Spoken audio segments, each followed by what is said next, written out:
धूर्वन्तम् धूर्वतं यो अस्मान् धूर्वति तं धूर्वयं वयं धूर्वामः देवानामसि वह्नितमं सस्नितमं पप्रितमं जुष्टतमं देवहूतमं।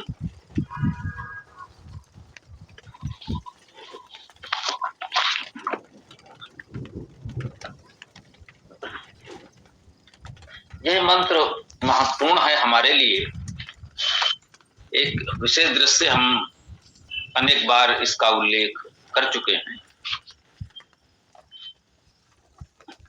बहुत स्पष्ट रूप में इसमें एक बात कही गई है। हिंसा और अहिंसा के प्रश्न को कहें बहुत स्पष्ट रूप से इसमें हमको बताया गया है। धू असि, धू का अर्थ हुआ हिंसा करने वाले। ये धू धूर धातु है, धूर्वते धूर्वती दोनों प्रकार से रूप बनेंगे। हिंसा करना, गति करना।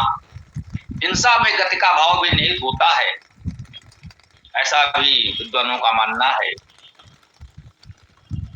हिंसा का भाव तो है ही, मुख्य अर्थ इसका हिंसा करना है।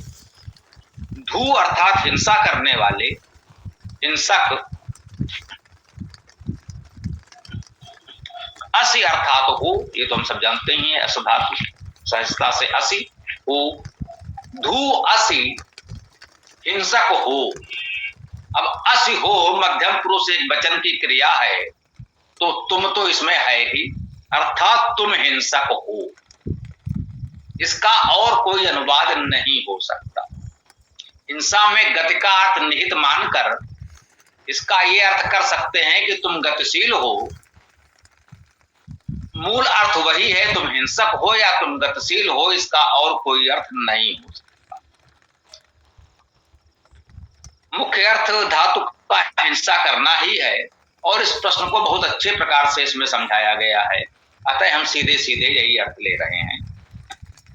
ओम धू असि, तुम हिंसक हो। सीधे सीधे कह रहा है तुम हिंसक हो।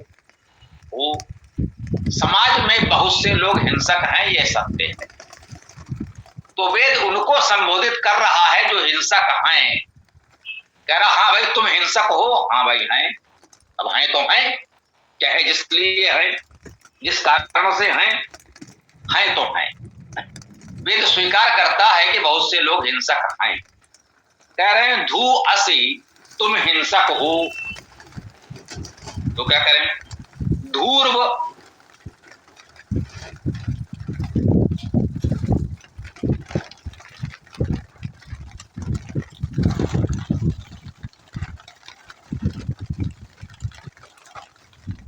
तो सीधी सी बात है भाई, वो हिंसक है तो हिंसा ही करेगा।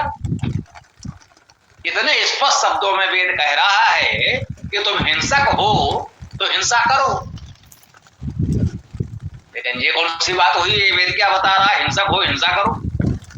लेकिन उसके बाद भी कुछ बता रहा है कि तुम हिंसक हो तो हिंसा करो, लेकिन हिंसा करने में भी कुछ बात ध्यान रखो, तो बात बन जाएगी। धूर्व, धूर्वंतम, धूर्वंत की हिंसा करो। धातु वही है, इसमें भी धू धातु हिंसा करना। धूर्वंत का अर्थ हो गया हिंसा युक्त। जो हिंसा युक्त है, हिंसा करने वाले हैं, जिनके जीवन स्वभाव में हिंसा ही हिंसा है, उन्हें कहा गया धूर्वंत, हिंसा युक्त। कहने में तुम हिंसक हो, हिंसा करना चाहते हो तो करो हिंसा, लेकिन हिंसा किसकी करो? जो हिंसक हैं। अहिंसक की हिंसा मत करो, किसी निर्दोष की हिंसा मत करो।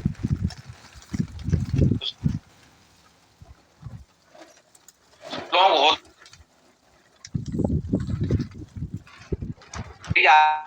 वीरता अच्छा गुण है, और वीरता में हिंसा करना भी है,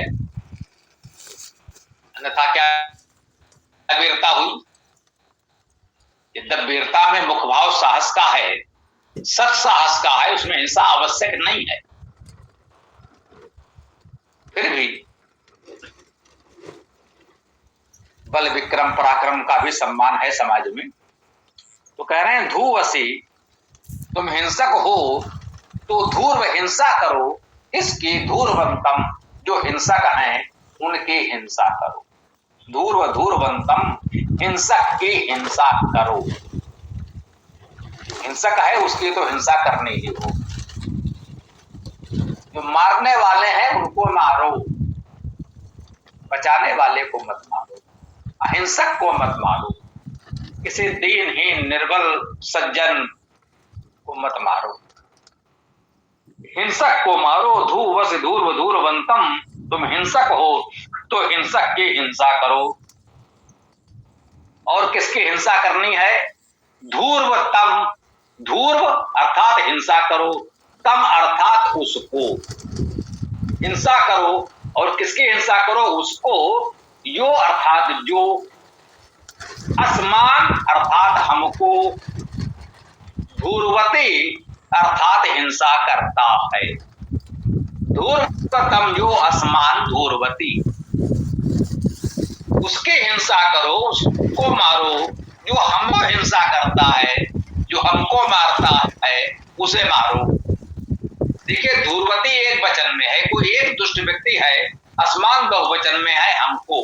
एक धूर्त व्यक्ति, एक हिंसक व्यक्ति, दुष्ट व्यक्ति हम सबको मारता है, हम सबकी हिंसा करता है, जो पूरे समाज के लिए हानिकारक है, पूरे समाज की हिंसा करता है। तो कहते हैं धूर्वतम, उसकी हिंसा करो। जो हमारी हिंसा करता है, जो हमको मारता है, उसकी हिंसा करो, उसे मारो। और तम धूर्वयम वयम धूर्वामः, इसमें भी देखिएगा, तम उसको एक वचन में, धूर्व हिंसा करो, यम जिसको, वयम हम, ये बहुवचन में है, वयम हम लोग, हम सब, धूर्वामा हिंसा करते हैं ना। वो एक दुष्ट व्यक्ति जो पूरे समाज के लिए हानिकारक हो गया है, उसको हम सब मारते हैं, चलो उसको मारो। जो हिंसा करता है, सबकी हिंसा करता है, हमारी हिंसा करता है, वो अकेला दुष्ट व्यक्ति हम सब की हिंसा करता है, उसकी हिंसा करो, उसे मारो, ये समाज के हित में है। हाँ, तम धूर्व, उसे मारो जिसे हम सब मारते हैं, हम सब हिंसा करते हैं। वैसे दुष्ट को पूरा समाज मारना चाहता है, जाने कौन आएगा? तो उसको हिंसा करो, उसको मारो। समाज ऐसे दुष्ट हिंसक के विरुद्ध खड़ा हो, ये निर्देश संदेश इस मंत्र में है। यजुर्वेद का पहला अध्याय, पहला सूक्त इस प्रश्न को बहुत अच्छे प्रकार से समझा रहा है। तो ये हम लोगों को समझना चाहिए महत्वपूर्ण तरीके से। कह रहे हैं देवा नाम असि, देवानाम देवों का षष्ठी बहुवचन। यद्यप इसका अर्थ सप्तमी में भी किया जाता है, देवों में एक ही बात होता है। जैसे कहते हैं देवों के देव, अर्थात देवों में देव जो सबसे प्रमुख देव है ना। वीराणाम महावीरा, देवानाम महादेवा, जो देवों का महादेव है, जो देवों में महादेव है, वही भाव है। बहुत से देव हैं, उनमें एक देव है, महादेव है। तो उनमें या उनका यहां पर भाव वही है। कहते हैं देवा नाम असि, देवों के हो या देवों में हो क्या? वन्य तमम, वन्य में वह वहन करना, तम प्रत्यय है, तर तम प्रत्यय हम लोग जानते हैं। जैसे देवतर देवतम, कोमलतर कोमलतम, है ना। उस तरह से ये मृदु है, मृदुतर मृदुतम, अत्यंत अत्यधिक के भाव में तम आता है।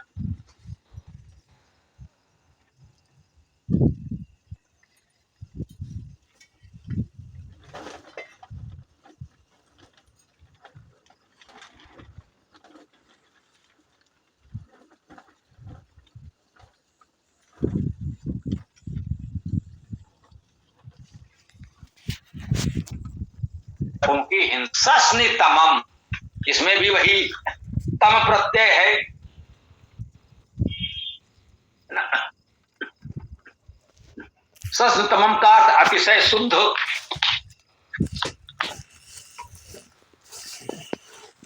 ये सस्न तमम में सा को प्रत्यय मान करके स्ना धातु मानी गई है।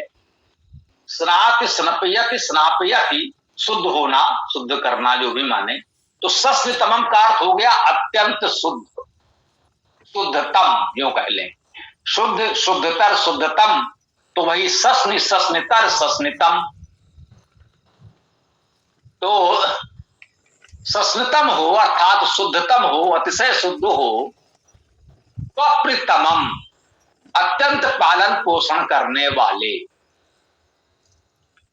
प्रिपालन धातु होगी, उससे ये प्राधातु है पालन करना, पूर्ण करना भी अर्थ है इसका। प्राधातु का अर्थ है पूर्ण करना, प्राति। तो पप्रितमम का अर्थ अत्यंत पूर्ण भी हो सकता है, परमेश्वर को संबोधित कर रहे हैं, वो अत्यंत पूर्ण है, परम पूर्ण है। पालन करने का भी अर्थ, पूर्ण करने का भी अर्थ, ऐसा चाहे ग्रहण कर सकते हैं, दोनों ही उत्तम है। अत्यंत पालन पोषण करने वाले, पूर्ण करने वाले। जुष्टतमम, अत्यंत विचार सेवा योग्य। जुष्ट, जुष्ट धातु का अर्थ सेवा करना, प्रीति करना, विचार करना आदि होते हैं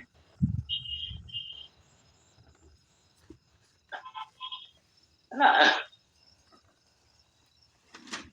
जुष्ट के धातु के और भी रूप हैं, बहुत से अर्थ हैं।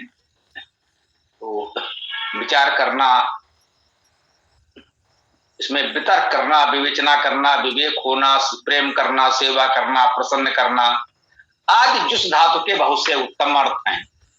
तो कह रहे हैं जुष्टतमम, अत्यंत जुष्ट हो, जुष्ट, जुष्टतर, जुष्टतम, अत्यंत प्रीत युक्त, सेवा युक्त आदि जो भी अर्थ इतने उत्तम इसमें बताए गए। और देवहूतमम, देव तो हम सब जानते ही हैं, देव धातु प्रकाश करना आदि आदि अनेक अर्थ हैं।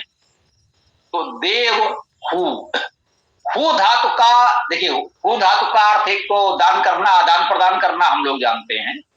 इसमें आह्वान करना, बुलाने का अर्थ भी निहित माना जाता है। वैसे वे धातु है आह्वान करने के अर्थ में। सामान्यतः हूतमम का अर्थ जब भी ये हु धातु का प्रयोग होता है वेद में, तो उसमें आह्वान करने का अर्थ भी ग्रहण किया जाता है। अब आप हु धातु दान करना, आदान प्रदान करना, आह्वान करना यहां अर्थ मान सकते हैं, या वे धातु का एक रूप हु भी मान सकते हैं। अब ये व्याकरणाचार्यों के अपने अपने तरीके हो सकते हैं बात को कहने के, व्यक्त करने के। अब ये अर्थ है, सभी विद्वान सहमत हैं तो हैं। देवहूतमम, देवों का अत्यंत आह्वान करने वाले हु।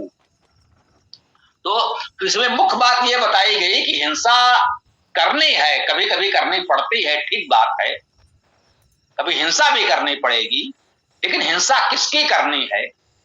जो हिंसक है उसकी हिंसा करें, जो हम सबकी हिंसा करता है उसकी हिंसा करें।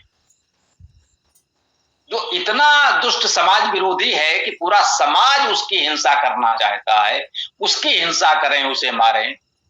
वेद इसकी आपको अनुमति आज्ञा देता है। और बात कही है, ये किससे कहा जा रहा है? ये हिंसा करने का कर्तव्य या अधिकार किसका है, वो गुण भी बता दिए गए। अपनी व्यक्तिगत कुंठा क्रोध को व्यक्त करने के लिए हिंसा नहीं करनी है। ये हिंसा करने का अधिकार भी उन्हीं को है जिनमें ये गुण हैं बताए गए। देवानामस्वन्नितमम सस्नितमम पप्रितमम जुष्टतमम देवहूतमम। अत्यंत सब में तम प्रत्यय है। अत्यंत श्रेष्ठता की स्थिति में इतने गुण आप में हैं, फिर यदि आप समाज को हानि पहुंचाने वाले दुष्ट की हिंसा करते हैं तो आपको हिंसक होने का अपराधी नहीं माना जाएगा। हिंसा का दोष आप पर नहीं माना जाएगा। आप तो समाज के हित में हिंसा कर रहे हैं, उसके लिए सम्मान किया जाएगा, हिंसक होने का दोष नहीं माना जाएगा। इस दृष्टि से ये बहुत ही महत्वपूर्ण प्रश्न है।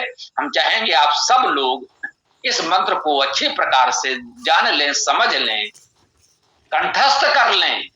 जब भी हिंसा अहिंसा की बात आए तो ये मंत्र प्रस्तुत कर दें। इससे अच्छा, इससे अधिक स्पष्ट इस प्रश्न पर संभवतः कहना कठिन है। बहुत स्पष्ट तरीके से बात बता दी गई है कि हिंसा करना आवश्यक होगा तो कब और किसकी हिंसा करनी है और यह कौन कर सकता है, यह भी बता दिया गया है। तो आज के इस मंत्र चर्चा को हम यहाँ विराम देंगे। अब आप लोग अपने प्रश्न विचार प्रस्तुत कर सकते हैं। ओम खम ब्रह्म।